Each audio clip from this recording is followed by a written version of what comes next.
Hello friends, नमस्ते। दिशा academy में आप सभी का स्वागत है। मैं संतोष सर आपके बीच मेथड ऑफ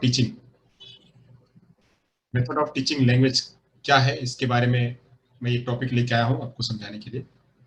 तो मेथड ऑफ टीचिंग है क्या है इसके बारे में जानते हैं। तो सबसे पहले तो जो लैंग्वेज है वो जानते हैं, लैंग्वेज क्या है। तो लैंग्वेज क्या है? लैंग्वेज एक प्रकार का एक साधन है जिसके माध्यम से हम अपनी बातों को दूसरे पर प्रकट कर सकते हैं। और इसी को सिखाना, ये भाषा जो है एक ऐसा एक टूल भी होता है, एक साधन भी होता है जिसके जरिए व्यक्ति अपनी सारी बात को कह सकता है और एक दूसरे की अपनी अपनी फीलिंग जो है वो सामने तक प्रकट कर सकता है और उसकी फीलिंग को भाषा के माध्यम से ही वो समझ सकता है। तो ऐसे भाषा सीखना और सिखाना बहुत जरूरी होता है बच्चों को। तो भाषा सिखाने की कौन कौन सी पद्धतियां हैं, कौन कौन सी पद्धतियां हैं भाषा सिखाने के लिए अलग अलग प्रकार की। तो ये वो मैं आज इस टॉपिक में कवर करूंगा। ये जो है अक्सर सीटेट के एग्जाम में, रीट के एग्जाम में, डीएसएसबी के एग्जाम में इससे संबंधित प्रश्न आते रहते हैं। डीएसएसबी का एग्जाम हो, उसमें चाहे रीट का एग्जाम हो, जो पेडागोगी ऑफ टीचिंग है उसमें इसके प्रश्न एक दो प्रश्न तो रहते ही है। तो आइए जो है हम डिस्कस करते हैं मेथड ऑफ टीचिंग क्या है, मेथड ऑफ टीचिंग लैंग्वेज क्या है उसके बारे में जानते हैं। तो सबसे पहले जानते हैं जो है कि शिक्षण विधियां क्या है। सबसे पहले तो ये समझते हैं शिक्षण विधियां क्या है। शिक्षक द्वारा शिक्षार्थी को ज्ञान प्रदान करने के तरीके को शिक्षण विधि कहते हैं। यानी जब कोई टीचर जो है, जब कोई शिक्षक किसी विद्यार्थी को जब पढ़ाता है, सिखाता है, तो जो तरीका होता है, पढ़ाने का जो तरीका होता है उसी कहते हैं क्या, शिक्षण की विधि। यानी हर कोई शिक्षक जो है अलग अलग तरीके से पढ़ाता है, बट वो पढ़ाने के तरीकों में भी जो है विषय को पढ़ाने का तरीका अलग होता है, भाषा को पढ़ाने का तरीका अलग होता है। तो वो जो पढ़ाने का तरीका होता है कि वो किस तरह से पढ़ाएगा, उस एक पर्टिकुलर वस्तु को, पर्टिकुलर एक कंटेंट को, पर्टिकुलर टॉपिक को टीचर कैसे प्रेजेंट करेगा। तो प्रेजेंट करने का जो तरीका है, जो पढ़ाने का जो तरीका है, बच्चों को इम्पार्ट करने का तरीका है ताकि बच्चे उसको अच्छी तरह से समझ जाए, उस तरीकों को कहते हैं क्या, शिक्षण विधि। शिक्षण विधि एक शिक्षक के लिए विषय वस्तु को प्रस्तुत करने का एक माध्यम होती है। यानी वो क्या है, जैसे हमने कहा कि भाषा भाषा एक किसी के सामने अपनी बात को रखने का जो माध्यम होता है, वैसे ही शिक्षण की विधि है। शिक्षण की विधि जो है वह शिक्षण विधि के माध्यम से ही शिक्षक जो है अपनी बात को विद्यार्थियों तक पहुंचा सकता है। तो ये एक माध्यम है जिससे वह सरल, सुगम व सजीव रूप से प्रस्तुत कर सके। यानी जो अपना कंटेंट पढ़ाना चाह रहा है, जो कंटेंट बताना चाह रहा है, उस कंटेंट को विद्यार्थियों तक वह सरलता से, वह आसानी से, तथा वह बिल्कुल प्रभावकारी तरीके से बच्चों तक कैसे पहुंचाएगा, इसके लिए जो है वो शिक्षण विधियां काम आती है। एक शिक्षक द्वारा प्रयुक्त शिक्षण विधि उसकी प्रकरण को पढ़ाने हेतु दूसरे शिक्षक के लिए भी उपयोगी हो, यह आवश्यक नहीं है। यानी एक कोई टीचर जो है कोई एक शिक्षण विधि का प्रयोग कर रहा है किसी एक प्रकरण को लेकर के, किसी एक मुद्दे को लेकर के, तो ये जरूरी नहीं कि सारे शिक्षकों के लिए वह टीचर जो वह विधि वह अप्रोप्रिएट ही, वह विधि जो है वह जरूरी हो। ऐसा नहीं है, सारे शिक्षक अपनी अपनी अपनी पढ़ाने की शैली के आधार पर अलग अलग प्रकार की शिक्षण विधियों का प्रयोग करते हैं। कोई लेक्चर मेथड का प्रयोग करता है, कोई डेमोन्स्ट्रेशन का प्रयोग करता है, कोई वही जो है कम्युनिकेशन मेथड का प्रयोग करता है, कोई जो है नेचुरल मेथड का प्रयोग करता है। तो अलग अलग तरीके जो है, जो शिक्षक जैसा पढ़ा सकता है जिस तरह से, तो वो अपने तरीके से जो है पढ़ाता है। बात ये जो है, मुद्दे की बात यहाँ ये होती है कि बच्चों तक वह बात कैसे पहुंचे, यह बहुत जरूरी होती है। तो ऐसे जो है हर शिक्षक के पढ़ाने का तरीका अलग अलग होता है और वह शिक्षक जो है अपने अपने तरीके से शिक्षण विधियों का प्रयोग करता है। चलिए आगे चलते हैं, बात करते हैं। शिक्षण विधि 3 बातों पर निर्भर करती है कि कौन से विषय वस्तु के लिए कौन सी शिक्षण विधि उपयुक्त है। यानी 3 बातें जो है बहुत जरूरी होती है, उन 3 बातों को जो है समझना जरूरी है। तो पहली बात जो है, वो पहली बात ये है कि शिक्षण की प्रकृति क्या है। सबसे पहली बात जाननी है कि शिक्षण जो विषय वस्तु है, वो कंटेंट कैसा है। कंटेंट जो है बहुत ज्यादा निर्भर करता है कि उसके आधार पे जो है टीचर वो पढ़ाएगा। कंटेंट के आधार पे ही यह बात निर्भर करती है कि शिक्षक कौन सी विधि का उपयोग करेगा। जैसे कंटेंट जो है, मान लीजिए कोई ग्रामर की बात है तो ग्रामर पढ़ाने के लिए अलग प्रकार का शिक्षण विधि होगा। वही बात करें कि हम जो है कविता है तो कविता पढ़ाने का तरीका अलग होगा। वही बताएं कोई रचना पाठ करना है तो रचना पाठ पढ़ाने का तरीका अलग होगा। वही बात करें तो जो है वो गद्य का विषय वस्तु प्रेजेंट करना है तो गद्य का पढ़ाने का तरीका अलग होगा। तो अलग अलग शिक्षण विधि के लिए, नाटक पढ़ाना है तो नाटक के लिए अलग होगा। तो ऐसे अलग अलग कंटेंट के लिए, अलग अलग विषय वस्तु के लिए जो है वो पढ़ाने का तरीका जो है अलग होता है। तो उसी आधार पर निर्भर करती है। तो पहला हो गया कंटेंट। दूसरा हो गया शिक्षक का व्यक्तित्व, वो कैसा पढ़ा रहा है, वह कैसा पढ़ाने के लिए तत्पर है। क्या वो खड़े होकर के पढ़ा सकता है तो खड़े होकर के पढ़ाएगा, क्या वो डेमोन्स्ट्रेट करके पढ़ा सकता है, क्या वो एक्टिविटी के माध्यम से पढ़ा सकता है, क्या वो बिल्कुल एक्सप्लेन करके पढ़ा सकता है, क्या वो जो है ऊपर से लेकर के नीचे आकर के पढ़ा सकता है, मतलब जो है इंडक्टिव मेथड से या वो डिडक्टिव मेथड से पढ़ा सकता है। तो शिक्षक के पढ़ाने का तरीका कैसा है, एक जो है ये भी उस पर निर्भर करता है। शिक्षक का विषय वस्तु पर नियंत्रण कैसा है, यानी जो टीचर है उसका जो विषय वस्तु जो कंटेंट है उस पर कैसा उसका पकड़ है। साइंस पढ़ाने का तरीका अलग होगा, वही मैथ पढ़ाने का तरीका अलग होगा, वही जो है लैंग्वेज पढ़ाने का तरीका अलग है। तो साइंस में टीचर की कितनी पकड़ है, कविता गायन में टीचर की कितनी पकड़ है।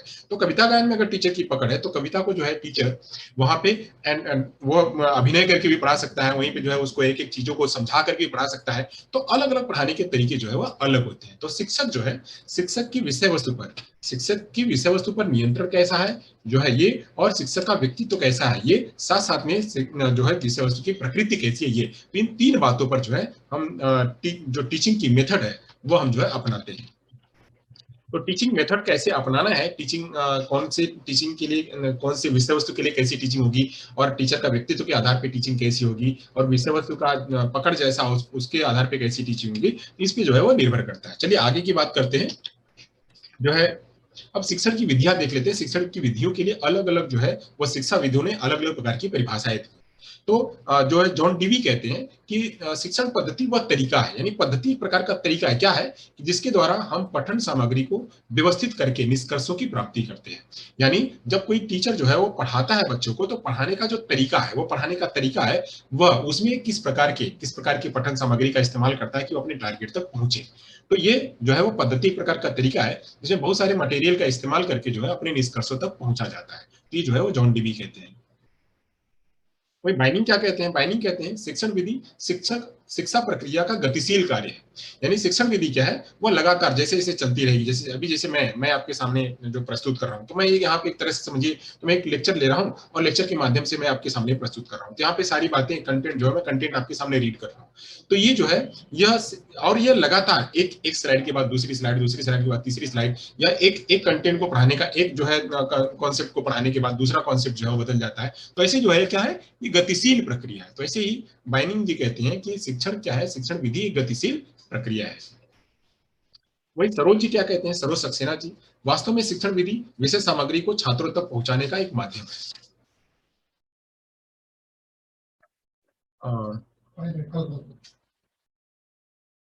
बैठिए ना, 10 मिनट बैठिए ना फिर। तो वास्तव में शिक्षण विधि विषय सामग्री को छात्रों तक पहुंचाने का एक माध्यम है या उद्देश्य है, जो उद्देश्य प्राप्ति में अपनी सक्रिय सहयोग प्रदान करता है। यानी शिक्षण विधि क्या है, उसमें जो टीचर पढ़ाना चाहता है, जो कंटेंट पढ़ाना चाहता है, उस कंटेंट को जो है पढ़ाने के लिए, वो पहुंचाने के लिए जो है वो एक प्रकार का माध्यम होता है, वो उद्देश्य होता है। उसी के जरिए जो है वो अपने अपने को उसमें एक सक्रिय भूमिका भी निभाता है। तो आगे आगे की बात करते हैं। आगे जो है शिक्षण विधि और शिक्षण प्रणाली के बीच में जो है थोड़ा अंतर समझ लेते हैं कि शिक्षण विधि क्या और शिक्षण प्रणाली क्या है। तो शिक्षण विधि के बारे में जान लेते हैं। मैंने बताया आपको शिक्षण विधि क्या है। तो शिक्षण विधि एक तरीका है, इसका क्षेत्र सीमित होता है। जो शिक्षण विधि है उसका क्षेत्र जो है वह सीमित होता है। ये बिल्कुल लिमिटेड, एक टॉपिक को पढ़ाने के लिए, कंटेंट को पढ़ाने के लिए उतने तक ही होता है। वहीं जो है जो शिक्षण प्रणाली है वह क्या होती है, विद्यालय में सुबह से लेकर शाम तक चलती रहती है।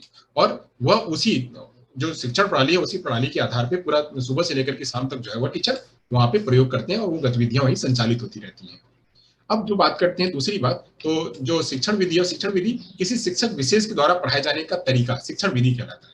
हर शिक्षक के, मैंने बताया कि हर शिक्षक के पढ़ाने का तरीका अलग अलग होता है। तो जो उसका पढ़ाने का तरीका वही क्या होता है, उसको कहते हैं शिक्षण की विधि। वहीं जो शिक्षण की प्रणाली है, अब शिक्षण की प्रणाली उस तरीके को ही शिक्षण प्रणाली कहा जाता है। इस प्रकार की विधि का दायरा जो है क्षेत्र व्यापक होता है। यानी अगर शिक्षण प्रणाली कोई प्रयोग कर रहा है तो उसका जो दायरा है वो क्या होगा, व्यापक होगा। क्यों? क्योंकि ये सुबह से लेकर के शाम तक इसका प्रयोग हो रहा है। अब वही बात करते हैं शिक्षण विधि। जैसे शिक्षण विधि में कौन कौन से किसको शिक्षण विधि कहेंगे, तो शिक्षण विधि में जैसे आगमन विधि एक प्रकार की शिक्षण विधि है, निगमन विधि एक प्रकार की शिक्षण विधि है, प्रश्नोत्तर विधि जो अभी एक प्रकार की शिक्षण विधि है, वही व्याख्यान जो अभी एक प्रकार की शिक्षण की विधि है। तो ये सब क्या है, ये सब शिक्षण विधियां, इनका दायरा जो है सीमित होता है। ये किसी एक पर्टिकुलर टॉपिक को या एक पर्टिकुलर कंटेंट को पढ़ाने के लिए शिक्षक द्वारा प्रयोग किया जाता है। वही जो शिक्षण प्रणाली है वह शिक्षण प्रणाली सुबह से लेकर के शाम तक, बच्चा जब विद्यालय में आता है और तब से लेकर के शाम तक जो कुछ भी पढ़ाया जाता है, जो कुछ भी चीजें प्रयोग की जाती हैं, जो जिस तरीके से पढ़ाया जाता है उसी को कहते हैं क्या, प्रणाली। तो प्रणाली क्या हो सकती है, जैसे किंडरगार्टन एक प्रणाली है छोटे बच्चों को पढ़ाने के लिए। तो छोटे बच्चों को उसी हिसाब से पढ़ाया जाता है, उनका कंटेंट उसी हिसाब से होगा, उनके पढ़ाने का तरीका वैसा ही होगा, उसमें जो है मटेरियल वैसा ही होगा, उनका जो माहौल होगा वह सब वैसा ही होगा। तो किंडरगार्टन का एक पूरी फिलोसफी, उसी फिलोसफी के आधार पर जो है वो पूरा का पूरा सुबह से शाम तक बच्चों को सिखाया जाता है।